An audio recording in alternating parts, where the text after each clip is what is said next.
hanya kotak hitam, kuning, dan biru. Kemudian membagikan SK sampai SK tenaga kontrak harus dibagikan oleh Sekda.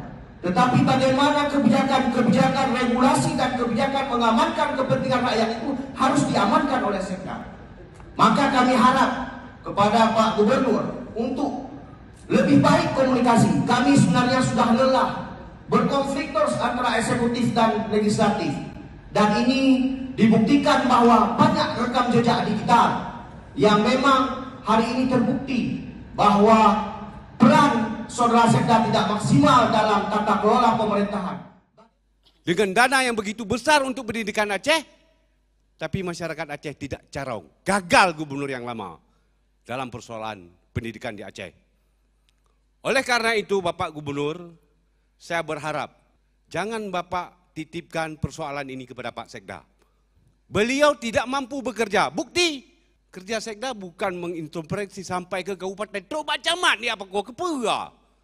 Yang tanah untuk modal mentang hai ini beki karo. Saya lihat di depan Anda itu ada buku undang-undang aparatur sipil negara. Maksudnya apa ini? Iya, sebenarnya ingin menunjukkan jangan kebablasan lah dalam pengelolaan ASN. Jadi jangan mentang-mentang jadi bos. Memang Sekda itu itu adalah pimpinan tertinggi ASN di provinsi.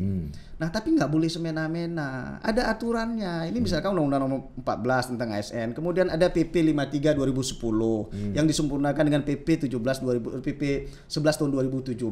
Nggak ada satupun menyatakan pola-pola yang begini. Nggak ada konsiderannya. Nggak ada. Mana mungkin dikasih form langsung kemudian harus teken udah ada tanda tangan gubernur di situ. Gubernur kita ini murahan apa? Apa isi form itu? Lah bayangkan saya pernyataan bersedia untuk berhenti jika karena tidak divaksin. Terus gubernur udah teken di situ di formnya. Oh gitu? Iya. Wah menarik tuh kalau ada data. Jadi kan rendah banget gubernur kita ini. Artinya dia udah neken duluan sebelum ASN neken. Entah karena kesal atau amarah yang sudah sampai ke ubun-ubun, sidang paripurna DPR Aceh dengan agenda penyerahan dokumen rancangan kebijakan umum anggaran atau KUA dan rancangan plafon prioritas anggaran sementara atau PPAS 2023 Jumat 15 Juli 2022 lalu di gedung DPR Aceh Banda Aceh tetap saja diwarnai interupsi dari wakil rakyat Aceh. Dari berbagai aspirasi yang disampaikan, usulan pergantian Sekda Aceh Takallah kembali bergema dan menarik perhatian publik melalui media pers, cetak, dan cyber. Begitupun, berbagai interupsi tadi dijawab pejabat Gubernur Aceh Ahmad Marzuki dengan senyum, perasaan terbuka, tenang, dan tegas, sehingga suasana sidang yang semula sedikit tegang kembali mencair. Senyum tadi kemudian diartikan penuh tafsir berbagai pihak. Bagi yang mendukung, tentu saja sebagai isyarat bahwa PJ Gubernur Aceh Ahmad Marzuki merespon positif semua aspirasi tadi.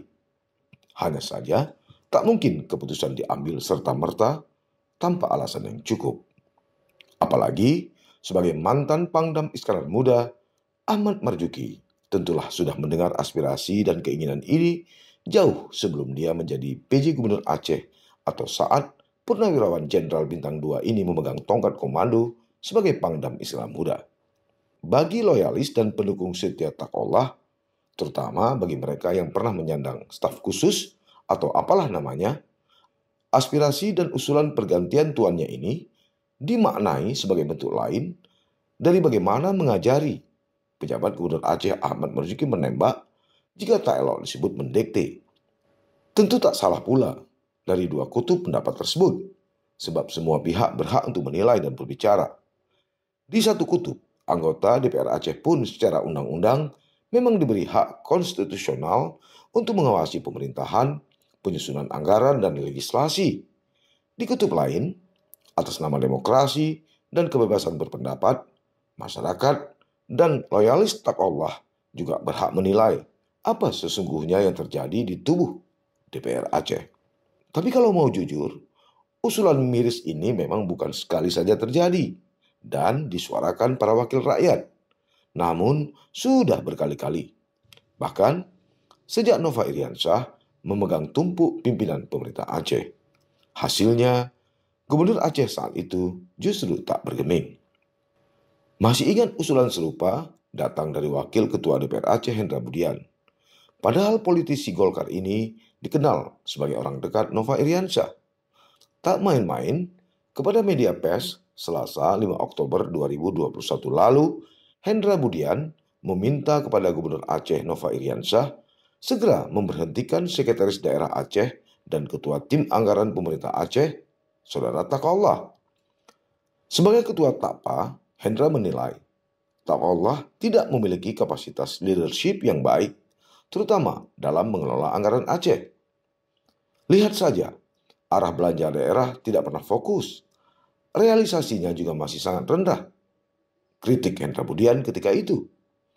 Untuk tahun 2021 misalnya, Hendra mengungkap hingga Oktober 2021, realisasi belanja publik APBA masih kurang dari 50%. Bagi pejabat seperti Taqwallah, sebut Hendra, lambatnya realisasi APBA tak menjadi soal. Tapi ini menyangkut kebutuhan rakyat. Sayang rakyat tidak merasakan pembangunan yang semestinya bisa dinikmati, ungkap Hendra ketika itu. Fenomena buruk tersebut bukan hanya membuat masyarakat malu, tapi juga lembaga pemerintahan, termasuk DPR Aceh yang kerap terkena imbas, kata dia. Sebelumnya atau Jumat 26 September 2020, Ketua Komisi 2 DPR Aceh Irfan Nusir juga meminta PLT Gubernur Aceh Nova Iriansyah untuk mengganti Sekretaris Daerah Aceh Taqwallah. Politisi Partai Amanat Nasional ini beralasan, diduga Sekda Aceh menjadi salah satu sebab hubungan eksekutif dan legislatif menjadi kurang membaik. Jumat 8 Juli 2022, Sekretaris Jenderal Partai Aceh atau PA Kamarudin Abu Bakar atau akrab disapa Abu Raja juga menyuarakan permintaan yang sama. Dia menyarankan PJ Gubernur Aceh Ahmad Marzuki untuk mengganti Sekda Aceh Taqwallah dan beberapa pejabat kepala SKPA lainnya seperti Kadis Pendidikan, Kepala Bapeda, Kadis Pemuda dan Olahraga. Disusul Sabtu 9 Juli 2022, anggota Dewan Perwakilan Rakyat Aceh atau DPRA Julfadli juga meminta pejabat Gubernur Aceh Ahmad Marzuki segera mengganti Taqwallah dari posisi Sekda Aceh. Dia menilai Taqwallah hanya menjadi penghambat selama menjabat sebagai Sekda Aceh. Dan terkini, Jumat 15 Juli 2022, sejumlah anggota DPR Aceh juga meminta kepada PJ Gubernur Aceh Ahmad Marzuki untuk mengganti Sekda Aceh Taqwallah. Ini disampaikan Tengku Anwar Husin dari fraksi Partai Aceh dan Fahlevi Kirani dari fraksi PNA atau Partai Nanggro Aceh pada sidang paripurna dengan agenda pengesahan KUA PPAS 2023 Jumat 15 Juli 2022 lalu di gedung DPR Aceh, Banda Aceh. Yang menjadi pertanyaan adalah, apakah hanya sampai di sini tuntutan dan persoalan tersebut muncul? Tunggu dulu. Selain berbagai alasan, tata kelola pemerintahan dan anggaran Aceh yang amburadul, serta dijadikan sandaran usulan pergantian Sekda Aceh Taqwallah oleh anggota DPR Aceh, secara hukum sepertinya rekam jejak digital juga belum hilang dari ingatan rakyat di bumi Serambi Mekah. Taqwallah juga sudah berkali-kali berurusan dengan penyidik Komisi Pemberantasan Korupsi atau KPK. Dengan tetap menganut ajas praduga tak bersalah, Taqwallah pernah dimintai keterangan oleh penyidik anti rasuah ini terkait kasus korupsi yang menjerat mantan Gubernur Aceh Irwandi Yusuf pada tahun 2018 hingga 2019 lalu.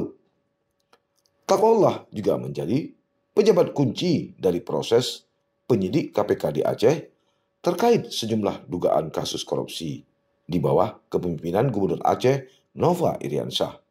Namun, dari dua persoalan tersebut, hingga kini Taqwallah memang masih aman-aman saja alias belum tersentuh KPK. Lantas, dari berbagai usulan dan aspirasi anggota DPR Aceh untuk pergantian Sekda Aceh Taqwallah kepada pejabat Gubernur Aceh Ahmad Marzuki, serta penyelidikan KPK yang sampai saat ini masih berproses di Aceh. Masihkah framing yang dimunculkan para loyalis Allah sama dengan mengajari pejabat gubernur Aceh menembak? Entahlah, biar waktu yang menjawabnya.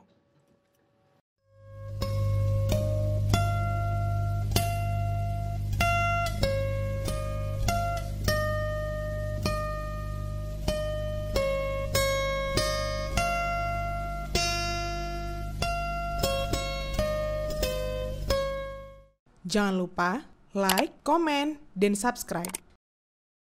Serta aktifkan lonceng notifikasi.